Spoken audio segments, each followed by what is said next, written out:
Hello, good morning. कैसे हैं आप सभी। कक्षा 12 में हमारा आज का टॉपिक है पुनर्योग डीएनए तकनीक की प्रक्रिया। ठीक है, इसके बारे में हम बातें करने जा रहे हैं आज कि जो डीएनए या रिकॉम्बिनेंट डीएनए होता है उसके क्या प्रोसेस होती हैं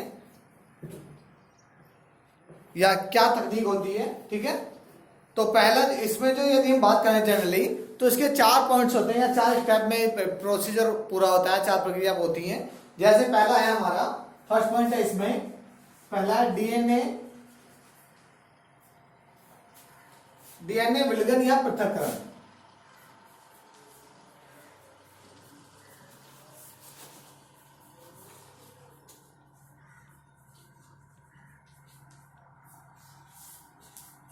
देखिएगा, डीएनए विलगन या पृथक्करण यानी कि isolation of the genetical material DNA.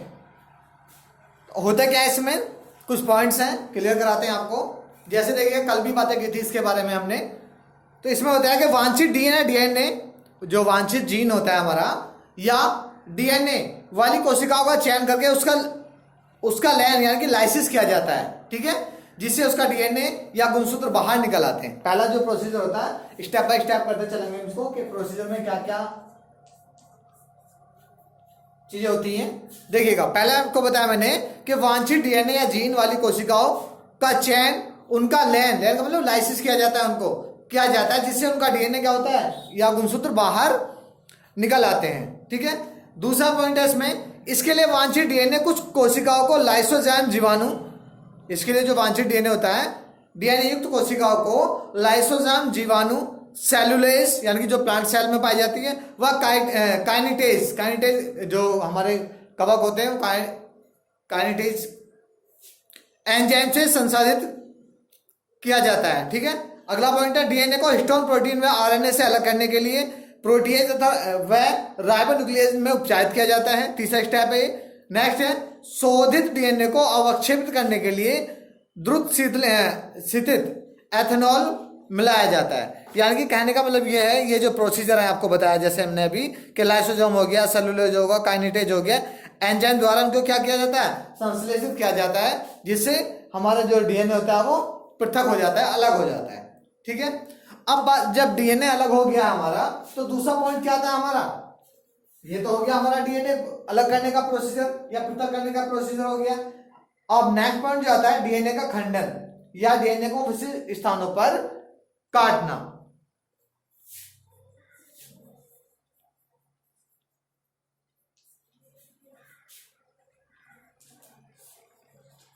या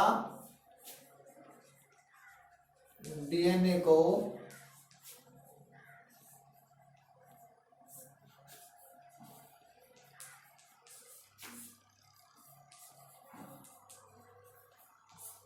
विशिष्ट स्थानों पर काटना। ठीक है, अब इसमें क्या प्रोसीजर होता है काटने का जो प्रोसेस, जब हमने डीएनए, सीधी सी बात है, जब हमने डीएनए को यानी कि गुणसूत्रों को अलग कर लिया है, अब उनको कट जो करना, कट लगाना है उनमें, कैसे करना है, क्या प्रोसीजर होता है, देखिएगा।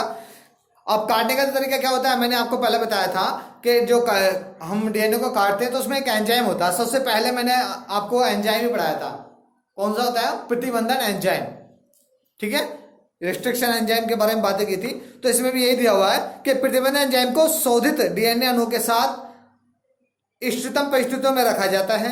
उसके बाद होता क्या है कि प्रतिबंधन एंजाइम पाचन का नियंत्रण एगोरोजेल या जेल इलेक्ट्रोफोरेसिस द्वारा किया जाता है। इससे पहले आपको बात की थी मैंने जेल इलेक्ट्रोफोरेसिस के द्वारा, जिससे डीएनए को अलग किया जाता है। वही बातें हैं सारी इसमें काटने वाली, के बताया था न्यूक्लियस होते हैं, एंडो और एक्सो दो होते हैं, जो एंडो अलग काटता है, एक्सो अलग काटता है। ठीक है, एंजाइम होते हैं जो। तो ऋणावेशित डीएनए धनावेशित इलेक्ट्रोड की ओर गतिमान हो जाते हैं। ये भी बातें बताई थी आपको पहले मैंने कि यानी कि पॉजिटिव नेगेटिव की चार्ज की तरफ मोशन करता है। उपयुक्त प्रक्रिया वाहक डीएनए के साथ भी संपन्न की जाती है। स्रोत में क्या, स्रोत डीएनए में वाहक डीएनए की एक विशिष्ट प्रतिबंधन एंजाइम द्वारा काटा जाता है। इसमें कुछ नया नहीं है, जो आपको पहले बताया वही सारी बातें हैं कि काटने का जो प्रोसीजर होता है। यदि आपसे कोई पूछता है कि डीएनए का खंडन या डीएनए को काटा जाता है तो किसके द्वारा, प्रतिबंधन एंजाइम के द्वारा काटा जाता है या रेस्ट्रिक्शन एंजाइम के द्वारा कट किया जाता है। ठीक है, ये आपको ऑलरेडी पहले बता चुका हूं, दोबारा से इन्होंने रिमेंड किया है इसमें। तीसरा पॉइंट क्या आता है इसमें, पुनर्योग डीएनए का निर्माण।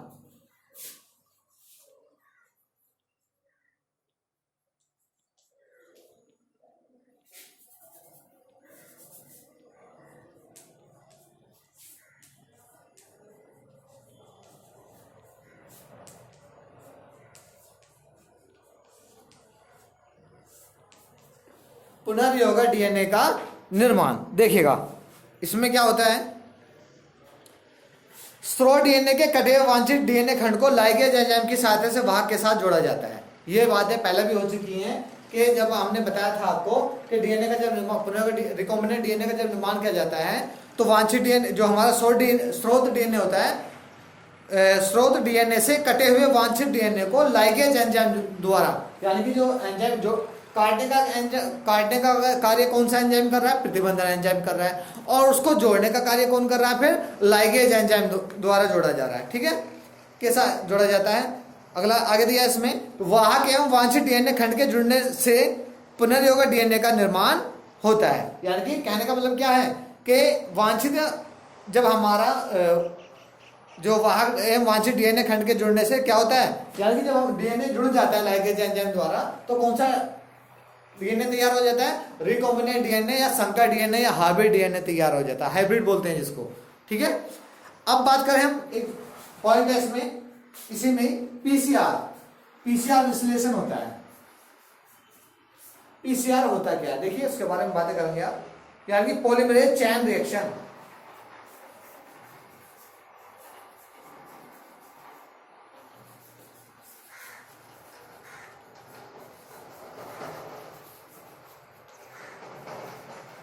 पॉलीमरेज चेन रिएक्शन, ठीक है, देखिएगा पॉलीमरेज चेन रिएक्शन के बारे में बातें करें थोड़ी सी, यदि हम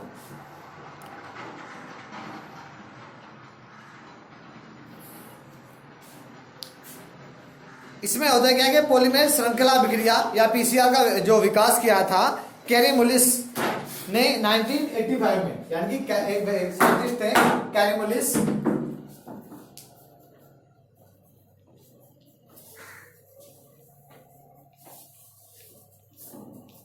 नाइनटीन 1985 में इस श्रृंखला का यानी कि डेवलप किया था, इस श्रृंखला को डेवलप किया था, इस चैन को बनाया था। अब होता क्या है इस चैन में कि इस विधि द्वारा डीएनए के छोटे से टुकड़े से कुछ ही घंटों में करोड़ों प्रतियां बन जाती हैं। यानी कि इसमें मेथड में क्या होता है कि जब ये पीसीआर विश्लेषण करते हैं तो डीएनए के छोटे से टुकड़े से भी क्या होता है कि कुछ ही घंटों में क्या बनती है, करोड़ों की संख्या में प्रतिलिपियां हुबहू यानी कि उन्हीं के समान बहुत सारे डीएनए बन जाते हैं। आगे इसमें सामान्य डीएनए पॉलीमरेज के साथ के स्थान पर टेक डीएनए पॉलीमरेज एंजाइम काम में लिया जाता है। इसमें होता क्या है इसमें कि जो डीएनए पॉलीमरेज एंजाइम होता है उसमें टेक डीएनए काम में लिया जाता है। Taq DNA polymerase enzyme Thermus aquaticus नामक जीवाणु से प्राप्त किया जाता है। यदि टेक डीएनए की बात करें हम तो किससे प्राप्त किया जाता है, थर्मस एक्वाटिस, यहां पे लिख देता हूं,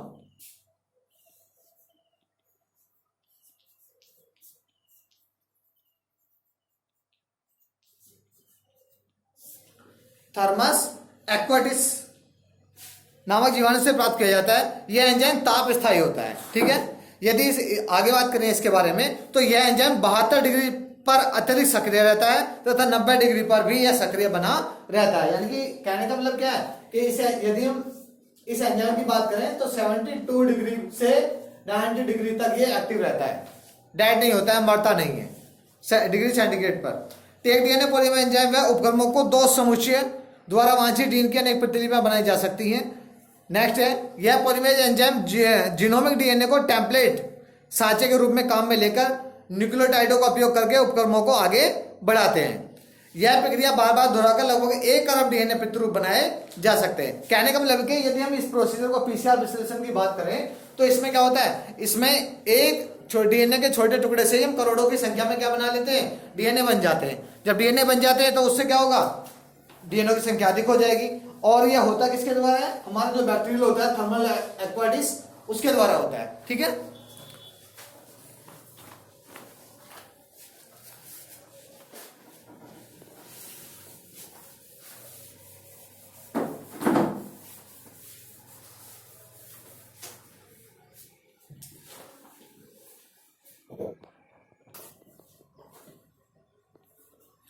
अगला पॉइंट है हमारा पुनर्योग डीएनए का पोषी कोशिका या जीव में स्थानांतरण। ठीक है, जब हमारा रिकॉम्बिनेंट डीएनए बनके तैयार हो गया है तो उसकी क्या करेंगे, अगला पॉइंट हमारा क्या होगा, यानी कि परपोषी कोशिकाओं में इसको निवेशन करेंगे, इसका ट्रांसफर करेंगे।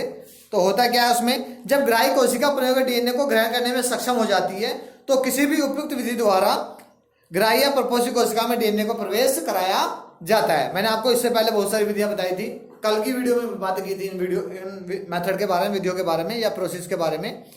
यदि एपिसिलिन प्रतिरोधी जीन कुछ पुनर्योगी डीएनए को इकोलाई जीवाणु कोशिका में प्रवेश करवा दिया जाता है तो ये कोशिकाएं भी एपिसिलिन प्रतिरोधी हो जाती हैं।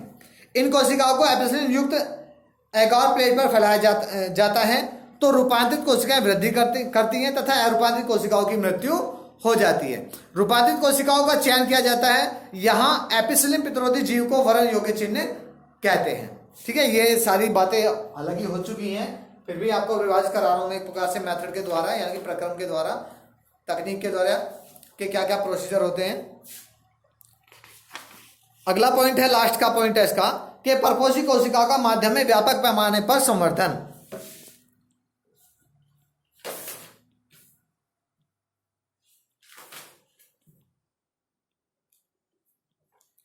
परपोषी को मैं लिख देता हूं पॉइंट नंबर 5।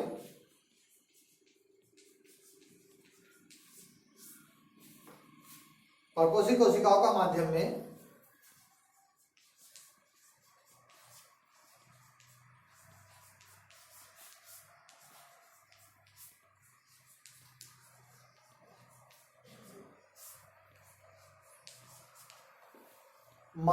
व्यापक पैमाने पर संवर्धन।